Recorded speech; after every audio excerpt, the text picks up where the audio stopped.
Hello guys, I'm more nervous than I was expecting that I will be.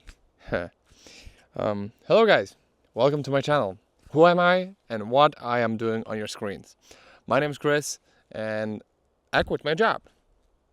I quit my job for this. I quit my job for all of this. I hope you will like this. I hope you will enjoy my channel. I hope I can show you and teach you a lot of things. Let me be clear, I'm a total gamer. I play a lot of games. I don't go a lot outside. I just don't. But I want to do it more. Butterfly. I want to be more with the nature. I want to experience more adventures. And in the end of the summer, I'm planning my first serious trip with my friends. 4 of us will be going to Sweden. So I want to prepare as much as I can.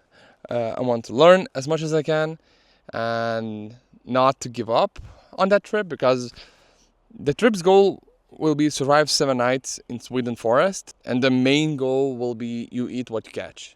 Of course, we will bring flint and steel or knife, axe, and other stuff. It will not be that hardcore survival because all of us are gamers.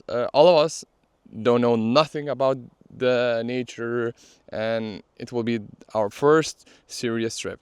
So buckle up guys, we're going on an adventure.